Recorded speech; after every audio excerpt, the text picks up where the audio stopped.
Bom, eu vou fazer aqui uma primeira pergunta que poderia ser feita a qualquer um de vocês, tá? Mas eu vou começar com o Fernando.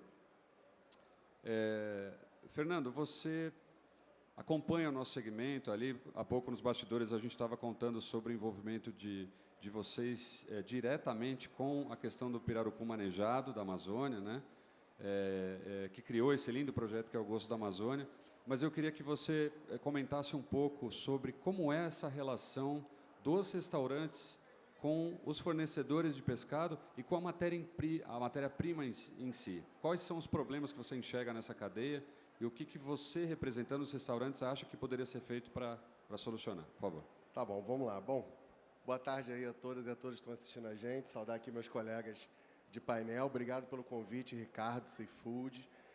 Para a gente é muito bacana estar aqui podendo falar um pouco o olhar dos operadores, porque, na verdade, Ricardo, vou te falar que eu acho que não tem nenhum tema polêmico e não tem nenhuma discordância a priori. O que a gente tem é uma cadeia que precisa estar sempre em harmonia, né? Não existe... Existem várias coisas que você pode abrir mão dentro do restaurante. Você fala assim, poxa, cartão de crédito, cartões em geral, né? É fundamental? Bom, hoje em dia é uma prática tão grande que você pode dizer que é fundamental. Mas se tivesse um colapso, dava para usar dinheiro, não dava? A gente, né, sempre se usou. Então, é fundamental? Médio. Agora, a indústria e os fornecedores e os distribuidores são fundamentais? São, porque sem eles a gente não tem o que vender. A gente não consegue fabricar alimento, a gente não consegue criar proteína né, no nosso quintal para vender. Então, é uma cadeia sem a qual a gente não vive. Portanto, ela é parte da nossa existência e, claro, às vezes vão ter visões um pouco distintas, interesses um pouco distintos, mas, no fim das contas, eu vejo muito mais uma interdependência e, portanto, uma necessidade de conciliação de interesses do que qualquer outra coisa. Quando a gente fala de pescados, especificamente, eu não vou dizer para você que eu sou um especialista em pescado, então eu posso aqui até, me perdoem se eu falo alguma besteira ou não, que a minha visão é um pouco mais ampla do setor e, quando é muito específico, eu recorro aos nossos especialistas. Mas o que eu percebo muito é que uma coisa tem que se chamar a atenção num primeiro momento. É importante entender a característica do nosso setor como um setor muito heterogêneo. A gente tem desde pequenas empresas que, por vezes, nem têm funcionário, a própria família ali trabalhando, numa pensão, numa cantina, num botequim, coisa e tal, até grandes empresas globais com ações listadas na Bolsa. E, obviamente, essas empresas têm em comum pouca coisa. Basicamente, elas vendem comida, porque, fora isso, elas têm pouca coisa em comum, né? Necessidades, parâmetros, processos, etc. E, portanto, as relações com seus fornecedores, obviamente, serão diferentes. Então, quando a gente olha para esse operador que já atingiu um certo porte de estrutura de empresa, de gestão, cada vez mais, uma coisa que importa muito, e nos pescados em especial chama muito a atenção, é a rastreabilidade, né? É você saber exatamente que peixe é aquele, de onde veio, por que veio, quando foi retirado da água, se foi esse o caso, quando, né? Quer dizer, como é que esse peixe chegou, ou peixe, ou frutos do mar, seja o que for, como é que esse pescado chegou até o seu restaurante. Quanto mais madura essa rede, maiores são os entraves para fazer isso. Então, essa eu acho que é uma questão muito importante. E que impede, às vezes, pescados muito interessantes do Brasil de acessarem esses grandes compradores, porque não desenvolveram essa cadeia. Quando você olha para os pequenos, eu acho que tem um desafio aí da relação mesmo. O pequeno ele tem muito mais sensibilidade a preço, então preço para ele é muito importante, e, por vezes, ele abre muito mão da qualidade por conta do preço, ou abre mão até da nota fiscal por conta do preço. Então, você começa a entrar num nível de informalidade das relações que não é bom para o mercado como um todo, porque o que a gente quer é um mercado de formalidade, onde todos estejam ali atuando segundo os mesmos parâmetros. E a gente quer também um mercado de segurança de alimentos. Então, quanto mais estruturado é esse fornecedor, provavelmente ele tem melhores processos de armazenamento, transporte e tudo mais. Então, eu acho que essa questão da qualidade versus a profissionalização versus a rastreabilidade, e que desemboca em várias consequências, me parece que é talvez o que a gente mais esteja assim, incomodando. E para fechar aqui, para não falar demais, falar para meus colegas, eu acho que falta também para o nosso setor conhecimento. Falta conhecimento. Dos operadores, estou falando dos operadores. Faça o nosso meia-culpa e um pedido também de ajuda. Vamos trabalhar em conjunto, a associação, com distribuidores, com produtores, para ajudar as pessoas a entenderem melhor as diferenças entre os pescados, por que um tem um preço ou tem outro, como é que essas coisas funcionam, o que você está comprando e pagando, o que pode ser muito mais interessante para o seu cliente, para o seu restaurante, como vender melhor isso para o seu cliente, para gerar maior valor agregado, para o cliente perceber valor e não ficar discutindo preço só. Então, quando a gente sai da discussão só do preço, a gente amplia muito as nossas possibilidades de negócio. Mas, para você gerar valor, isso só acontece com o conhecimento. E isso eu acho que é uma outra dor que a gente precisa avançar um pouco mais. Um evento como esse, obviamente, contribui para isso. Mas temos um grande caminho. Excelente. Palavra-chave aí, né? Palavras-chave. Rastreabilidade, formalidade e o nivelamento do conhecimento aí. Acho que é fundamental. Flávia, a gente... Começamos aí do final da cadeia, né, dos operadores. Mas agora vamos para a metade da cadeia, que esses intermediários são fundamentais. São os que dão... Os distribuidores do food service, eles pulverizam o nosso produto. Eles conseguem fazer com que esse produto chegue aos 4 cantos do país aí. O que gera uma série de complexidades, dificuldades, principalmente do ponto de vista logístico, mas também outras questões aí relacionadas ao pescado. Flávia, você como representante dos distribuidores de food service, quais são as dores que você identifica dos distribuidores? Boa tarde a todos. Obrigada. Bom, eu sou coordenadora de um grupo de 13 distribuidores de food service. Esses 13 distribuidores, para vocês entenderem até o tamanho, a gente cobre 80% do território nacional e tem uma cartela mensal de 85 mil clientes. E aí vocês me perguntam, quantos desses distribuidores trabalham a parte de pescados? Eu vou falar aqui, 3, sendo que 3 ou 4... sendo que só um tem uma área de gestão, né, de compra de pescados. E não é que eles não querem trabalhar o pescado. E aí eu entro no ponto que o Ricardo comentou, né, quais são as dores. Então, um dos pontos que até o Fernando citou é a coisa da informalidade. O distribuidor, ele é especializado em atender o operador, a coisa do prazo, da compra diária, da compra, a operação food service, a compra é semanal, mas no caso de uma compra de pescado, ela é diária, né? Às vezes o restaurante não tem onde armazenar, aí vai preparar o peixe na hora do almoço, ele tem que abrir esse peixe às 10 da manhã, porque diferente de uma proteína vermelha, se passar 4 horas já fica mais complicado. Então, tem que ser uma entrega super programada. O que acontece? O distribuidor hoje ele tem dificuldade. Primeiro, com a coisa da informalidade, então ele tem que brigar que o restaurante compra, né, de um outro fornecedor sem nota fiscal, ele está lá todo, tem que fazer nota, enfim, já vem um imposto. Uma outra coisa também, que é uma grande dificuldade do meu setor, ele fala assim, falta informação. E esse momento aqui, né, que essa feira, falta informação, porque assim, qual é o interesse de todo mundo aqui? Vender mais pescado, divulgar. Hoje, uma das grandes tendências do food service é a saudabilidade. O pescado, o fruto do mar, ele traz isso num preço super mais em conta que a proteína vermelha. Por que a gente não vende mais? Então, assim, falta informação, a gente só fala de atum e salmão. Ok, mas a gente tem quantas espécies de peixe? Por que o operador de food service não sabe trabalhar? Então, talvez isso até é o nosso apelo para a indústria, para quem produz, a divulgação dos tipos, como é o preparo. Se o vendedor que está lá da indústria vai vender para o operador, eu quero comprar panga, não tenho panga, mas você pode usar, para que você precisa?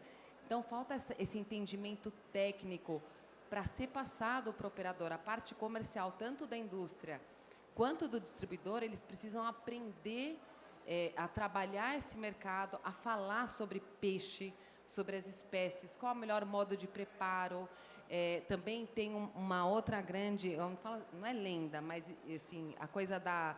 Existe uma certa lenda no operador, que é assim, eu compro 1 quilo de carne, eu aproveito 970 gramas. Se eu compro 1 quilo de peixe, eu vou pegar entre 670 e 700 gramas, o glazer, né?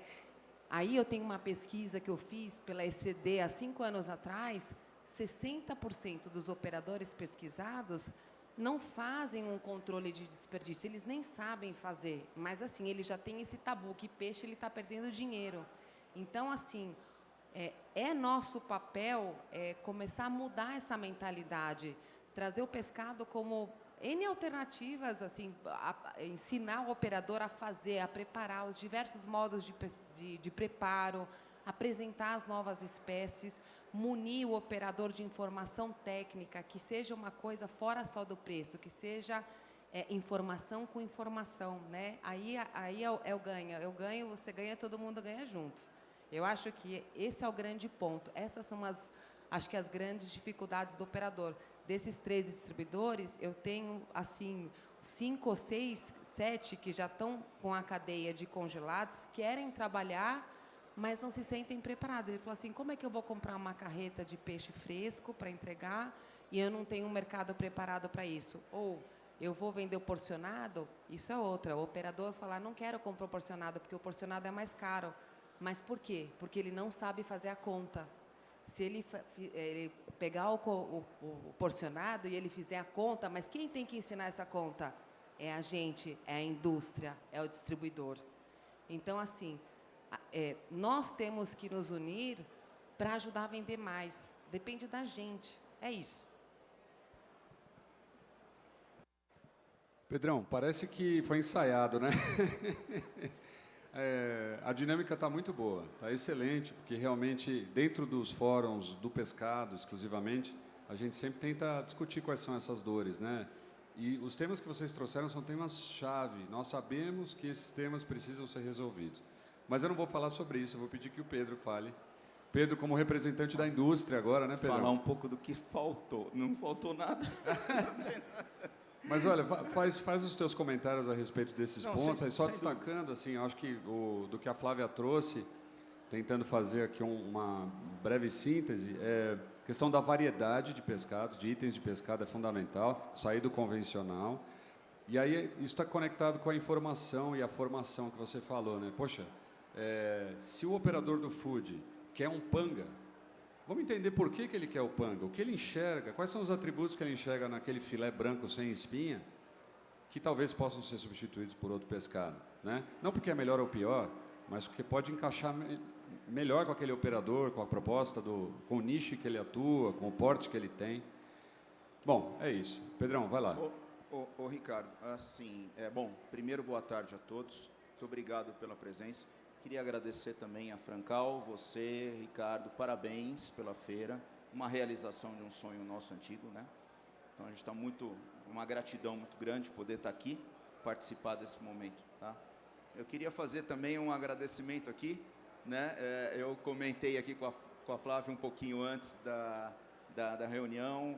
O pai da Flávia foi meu chefe, isso em 1998. Eu devo a ele parte da minha carreira, então eu tenho esse agradecimento a fazer ao seu pai, tá? Eu faço um depoimento particular para ela. Mas muito obrigado, viu? Em nome do seu pai, muito obrigado. Muito obrigado. Pedrão, desculpa, o pai da Flávia, para quem não sabe, é o Enzo Dona.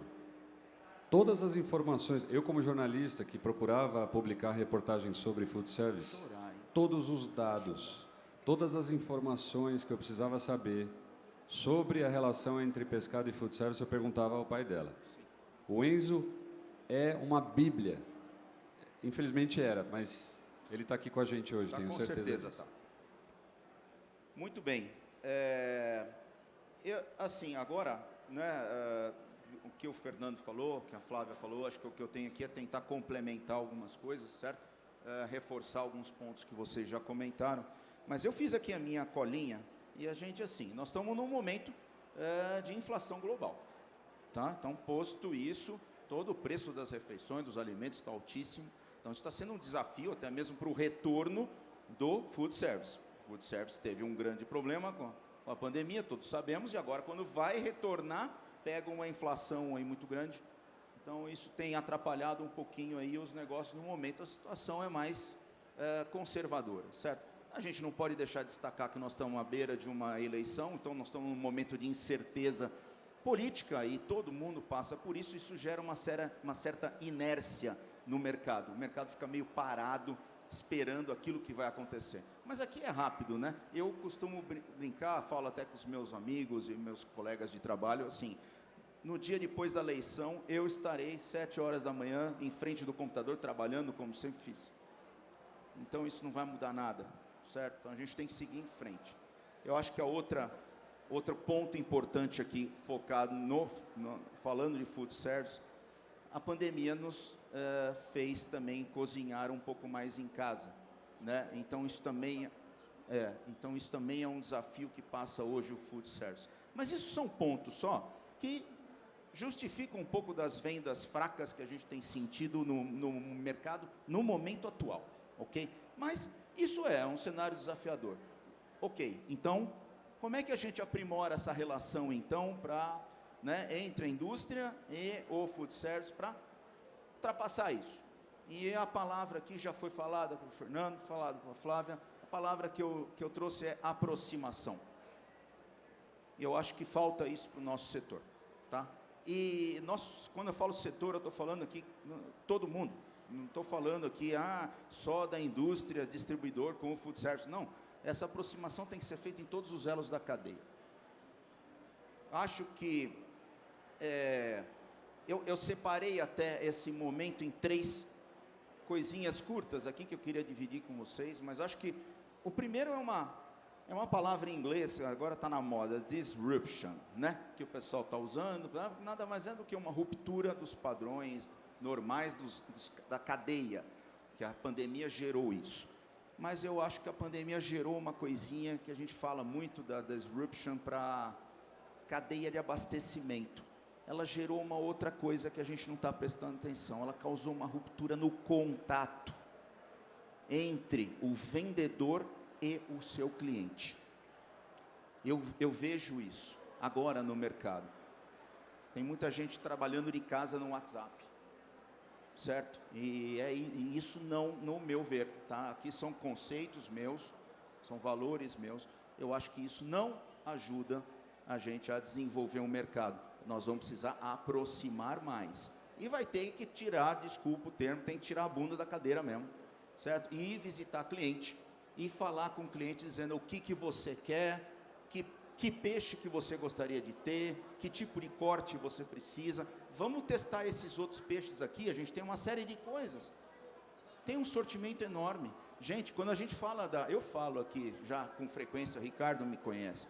A gente está nada contra as outras proteínas, mesmo porque vocês sabem que a minha carreira é em cima de proteína animal. Mas, gente, vamos lá. Quando a gente está falando de suíno, nós estamos falando de uma espécie. Quando nós estamos falando de aves, basicamente outra espécie, e bovino também. Você tem as variações entre características de carnes, alguma coisa lá. Mas aqui no pescado, a quantidade e a variedade de espécies que nós temos é gigante. E a oportunidade para food service é brutal. Por quê? O food service traduz-se em gastronomia, e gastronomia se traduz em levar uma experiência de refeição incrível para o cliente. E nada melhor do que o pescado, com toda a nossa variedade de produtos que nós temos, para conseguir levar isso para o consumidor. Então, esse seria um primeiro ponto, né? O segundo ponto, aqui já foi citado, mas eu vou reforçar. Eu escrevi como gerar conhecimento. Nosso comprador, e não vou falar aqui, falou meia culpa, não está só do lado do restaurante, tá? Está do lado também da indústria. Nós precisamos treinar e levar mais conhecimento aos nossos operadores, que é justamente essas pessoas de contato, tanto os vendedores quanto os compradores de restaurante. Porque é muito do que a Flávia falou. O pessoal tem receio. Gente, nós enfrentamos hoje no mercado, gente, fala para mim, fala assim, eu tenho mais barato. Normalmente eles falam isso. Ah, eu compro filé de tilápia. Quanto que é o seu filé de tilápia? Ah, por exemplo, R$40. Ah, eu tenho mais barato. Mas você fez na recepção do produto o teste do glazing? Aquele produto está compensado ou não? Ninguém sabe, eles não fazem. A Flávia acabou de falar, 60% dos clientes da pesquisa feita por ela em 2015 não possuem fichas técnicas de produção. E a ficha técnica de produção, eu vou mais longe. A ficha técnica de produção, ela pode ser feita às vezes só com o peixe já pronto. Ela precisa ser feita antes. Precisa existir uma ficha técnica de recepção de mercadoria, para saber se você está comprando o pescado da forma correta, se você está pagando um preço justo pelo pescado. E nem todo mundo faz isso. E a gente precisa levar este conhecimento para o consumidor. Ricardo, você quer? Não, eu só queria pedir para você, caso alguém não conheça, né, esse termo glazing, para você explicar direitinho o que significa. O glazing é um processo técnico utilizado na indústria do pescado. Você, após o congelamento de um filé de peixe, o filé, essa carne, ela fica exposta ao ressecamento da câmara fria, do meio em que ele está armazenado. Para que você preserve melhor as condições do pescado, é uma técnica que você mergulha o filé após o congelamento em água. E após isso, cria-se uma camada de gelo, certo? Por isso chama glazing, né? É como se fosse um invernizar, parece que fica invernizado. Esse glazing em volta do filé evita o ressecamento e preserva as características do pescado, as suas melhores qualidades, sabor, consistência, enfim. Evita que o produto perca peso e fique ressecado ao paladar. Então, só ajuda. É uma técnica. Entretanto, o glazing não pode ser, essa água agregada nesse filé não pode ser vendida como peixe. Ela precisa ser descontada no momento da venda. É o que nós chamamos de peso líquido drenado, certo? E nem todo mundo faz esse cálculo, nem todo mundo leva isso em consideração no ato da compra. E você pode estar comprando água por peixe. E você consegue agregar, números rápidos, tá? Você consegue agregar 10, 15, 20, 30, dependendo do produto, até 40% de água num produto. Então, você imagina um produto que você está comprando 10 quilos, mas, na verdade, o que tem ali dentro são 6 quilos. Você só tem 6 quilos, mas está pagando por 10. Essa é a conta. É isso que a gente precisa tomar cuidado. Não vou me estender aqui, foi um comentário sobre um item conceitual.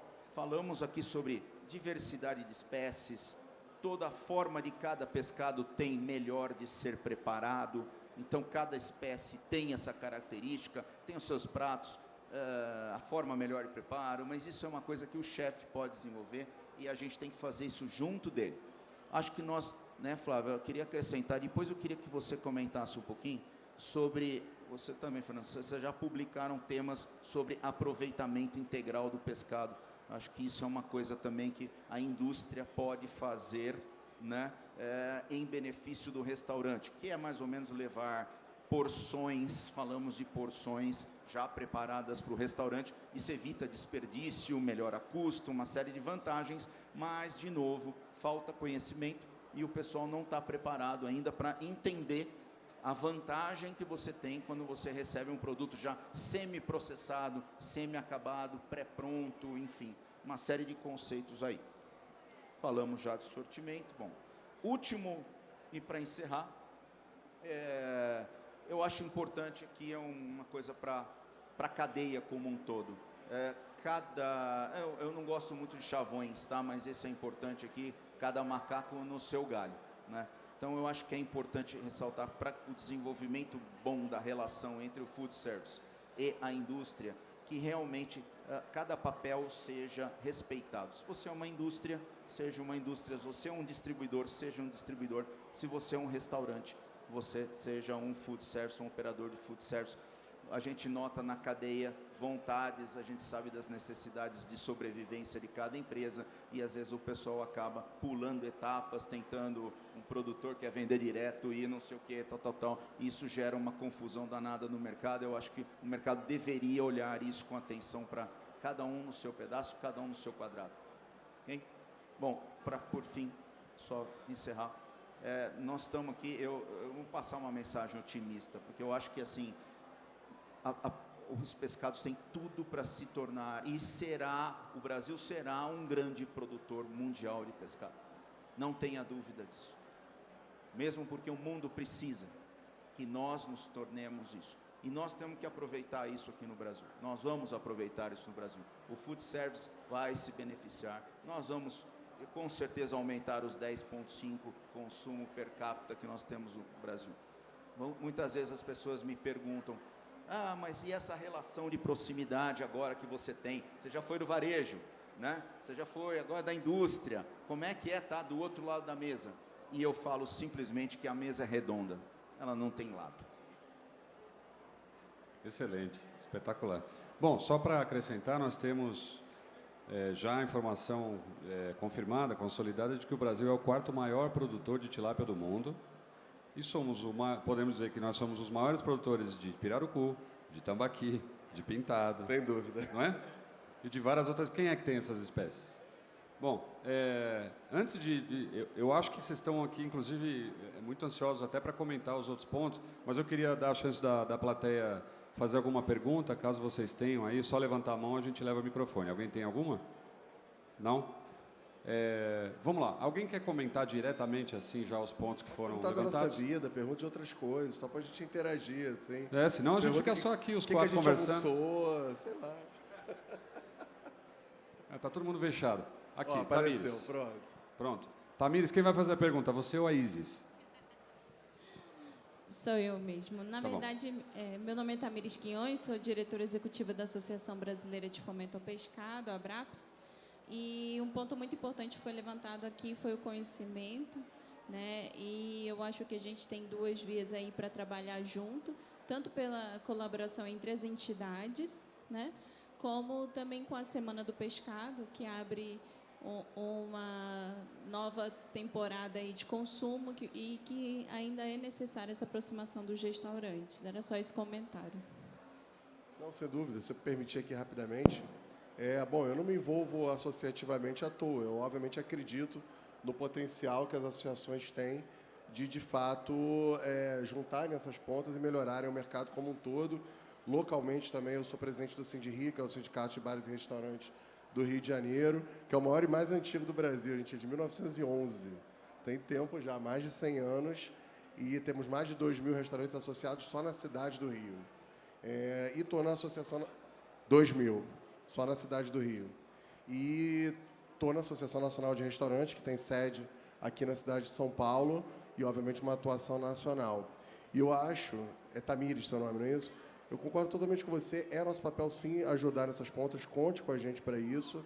E eu acho que aí a gente consegue fazer aquela aproximação que ele tanto trouxe, trazer o conhecimento que eles trouxeram também. Conhecimento que é uma coisa que eu puxei para o lado das espécies, dos tipos de peixe, mas ela já trouxe outros, ele também falando sobre o aproveitamento, falando sobre a gestão em si. Quer dizer, tem um monte de coisa que a gente precisa para desenvolver esse tipo de produto. Essa proteína que é tão rica, tão bacana, tão saudável, tão gostosa e que a gente ainda explora pouco porque não tem conhecimento. Ponto. Eu acho que tem também a ver com canais, tem a ver com algumas outras coisas que a gente também precisa melhorar, mas eu acho que o conhecimento talvez fosse o maior vértice para um pontinho que às vezes a gente esquece também. A gente foca muito no dono, no sócio ou no comprador.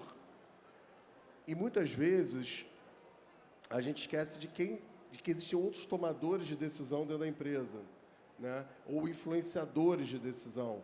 Então, os cozinheiros e chefes de cozinha são pessoas fundamentais nesse processo. No fim das contas, se ele não comprar a ideia, não é comprar o peixe em si, mas ele não comprar a ideia, o comprador não vai atrás porque não quer problema. Então, você tem ali o pessoal de salão, o garçom, tal, que é ele que vai contar para o cliente o que peixe é aquele, né? Você tem o pessoal da comunicação, do marketing das empresas que precisa saber contar aquela história, Ô, aqueles Fernando, atributos. Eu vou né? até te interromper para complementar uma informação que você passou, exatamente da compra. Nessa pesquisa, quem era responsável pela compra do pescado, 30% eram profissionais de cozinha e 17% de nutrição, porque é uma compra complexa. E aí o que acontece? O proprietário ele se envolve, por quê? Porque também tem o valor da proteína, né? São os itens mais altos, mas assim, é uma compra técnica. Então, assim, se a gente não trabalhar informação, conhecimento, a coisa não vai para frente. A gente tem que propagar isso, que o mercado, o operador conheça, né? E quem vende também. E aí, Flávio, obrigado por me dar esse gancho, só deixando um convite já para vocês, de repente através da Seafood, com vocês presentes inclusive, a gente tem na NR grupos de trabalho dos gestores das diferentes áreas das nossas empresas. E um dos grupos de trabalho mais ativos é o GTTech, que congrega os responsáveis técnicos das nossas redes de alimentação, que são basicamente nutricionistas e engenheiros de alimento. Né? Alguns deles prestam serviços para várias empresas, outros são internos de algumas empresas. E a gente pode, numa das reuniões, a gente pode abrir um espaço para debater exatamente isso. Então, fica aqui o convite já. Convite aceito. O Pedro é o coordenador geral já, acaba de ser nomeado desse comitê do pescado dentro da NR, tá? É isso, tá fechado. Pessoal, e o César Calzavara tem uma pergunta, por favor.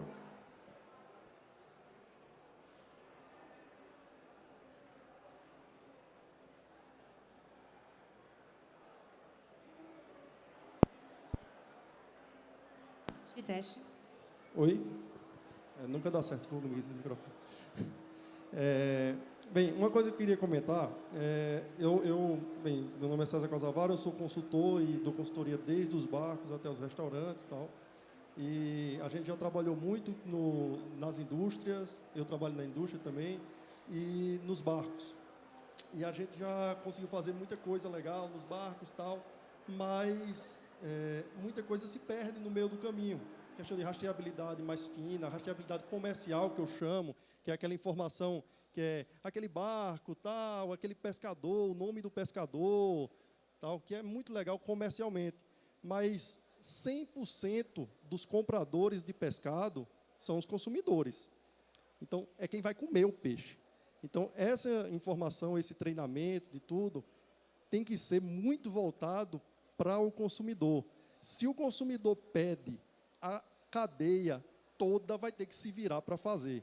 Se o consumidor pede o peixe daquele jeito, gosta de comer um pescado daquele jeito, ou gosta de comer aquela espécie específica que ele foi treinado, ou aprendeu a cozinhar, ou viu como é que faz uma receita, esse tipo de coisa, toda a cadeia vai ter que se adequar àquilo ali. Eu achei muito interessante a questão do treinamento com o garçom. É uma coisa que eu faço quando eu vou para restaurante. O pessoal às vezes me chama para fazer treinamento com o pessoal de cozinha, tal, mas eu chamo os garçons. O garçom é que vai falar com o cliente. Então, O garçom está para o restaurante, assim como o peixeiro está para o supermercado, né? Exatamente, exatamente. É quem está em contato diretamente com o cliente. É quem vai explicar se aquele produto é melhor ou é pior, como deve comer, como deve fazer. E o cliente sabendo, o cliente de casa, por exemplo, que vai cozinhar, como vai fazer aquilo ali. É só essa questão desse comentário, que eu acho que tem que focar muito nessa coisa. A onda vem de lá para cá. E tem uma onda que pode ser mais complicada. Desculpa até pegar a palavra de novo aos colegas. Você tem toda a razão que o consumidor está cada vez mais puxando a gente para determinados caminhos. Não só no mundo dos pescados, em vários, né? O consumidor cada vez mais não aceita algumas coisas e aceita outras. E isso vai empurrando sua empresa para determinados comportamentos. Que é o que hoje a gente chama, de maneira atual, de ESG, mas que é uma sigla que engloba uma série de coisas, né? Não vamos entrar agora aqui nisso, porque seria muito detalhe. Mas, sim, o consumidor é um drive de impulsionamento de coisas hoje fundamental. Mas tem um que a gente esquece, que às vezes dá um trabalho danado porque você não se preparou, que é o regulatório. Que é quando o legislador tem o que eu chamo de projeto de lei do Fantástico. O que é isso? Ele está vendo um Fantástico no domingo. Aí ele vê uma matéria. Aí ele pensa, pô, isso era legal. Aí, na segunda-feira, ele entra na Assembleia Legislativa com um projeto de lei. E se você não está atento, esse troço vai passando nas comissões, porque todo mundo acha que não tem problema, e, de repente, vira lei. E aí, quando vira lei, que você acorda e aí já é tarde demais. Aqui em São Paulo foi a água filtrada nos restaurantes. Não, no Rio já é lei, tá? Ah, Água é? filtrada. Não só é lei, como já é hábito, tá? Já virou hábito.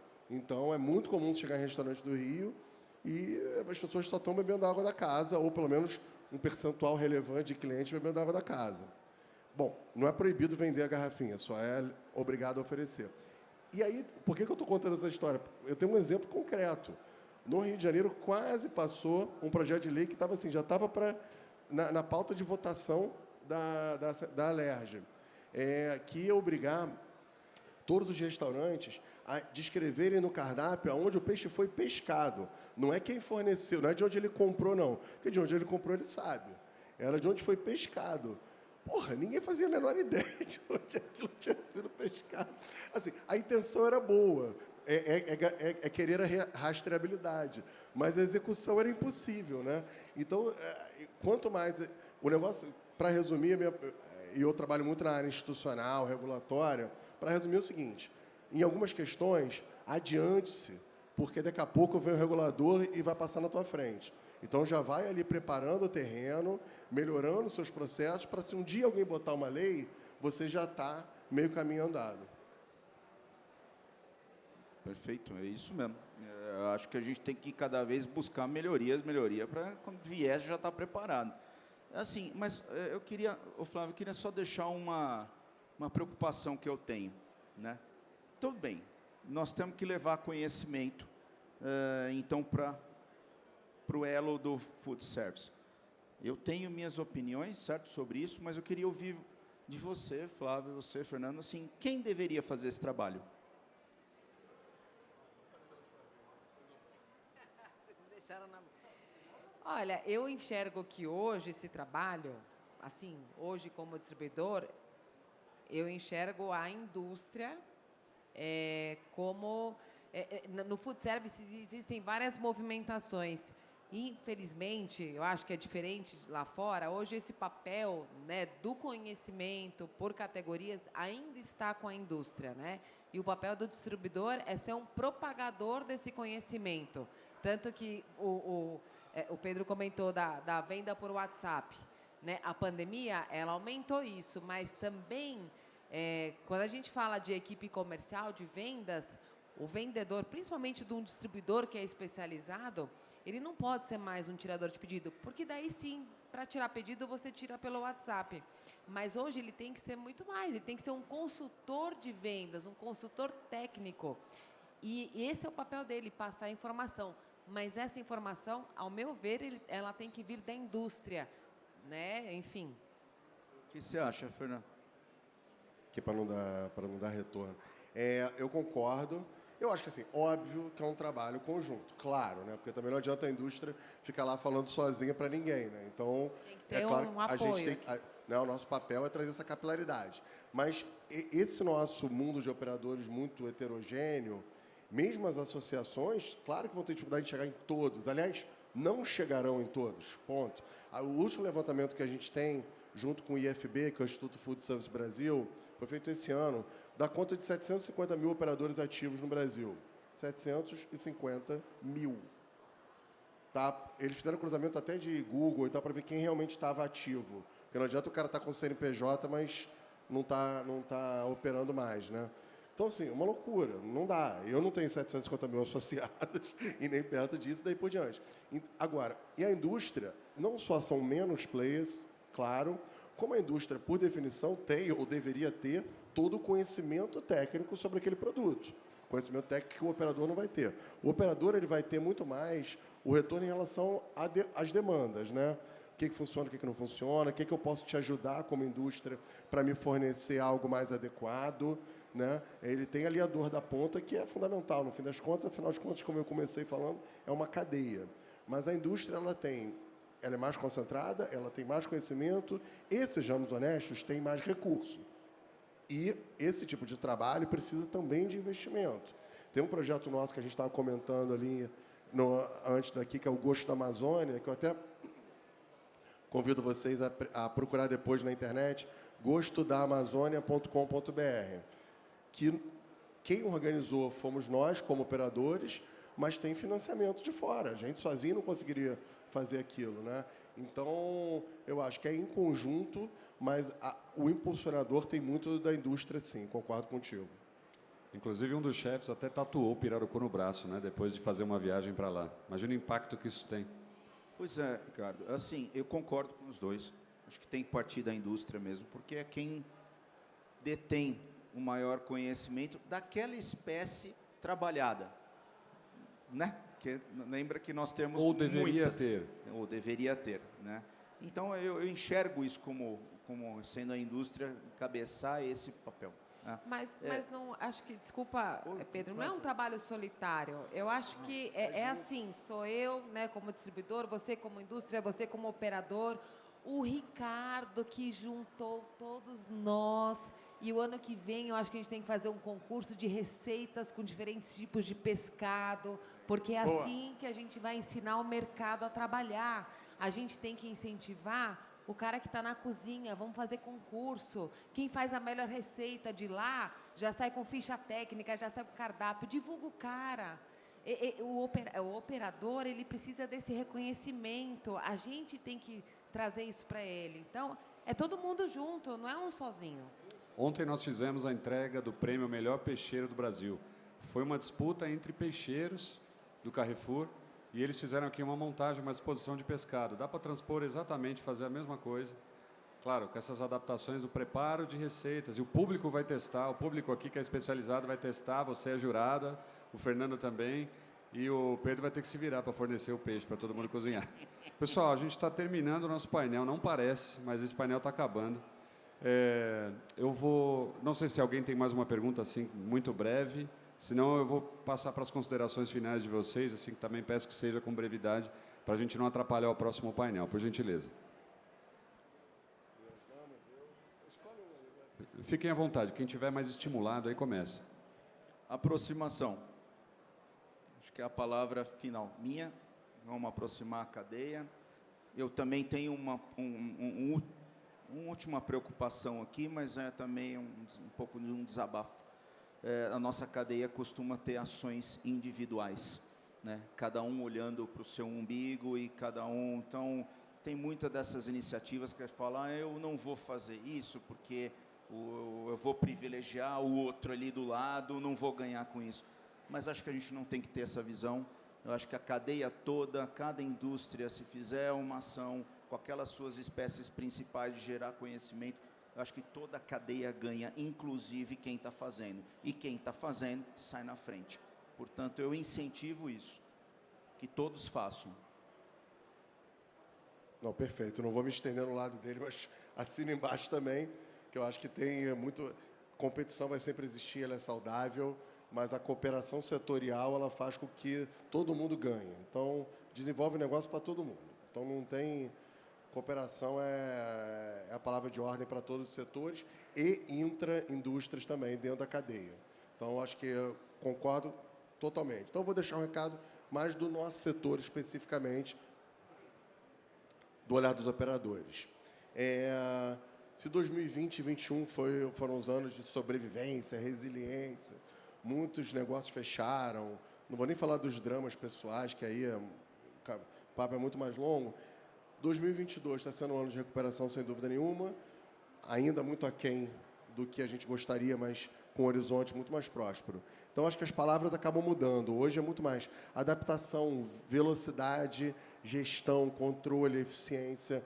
O nosso setor é um setor que sai mais robusto, mais maduro, mais competente de todo esse processo duro que foi esses anos de pandemia, com receitas lá embaixo e com muitos problemas. Saem ainda com dívidas e com cicatrizes, sem dúvida nenhuma.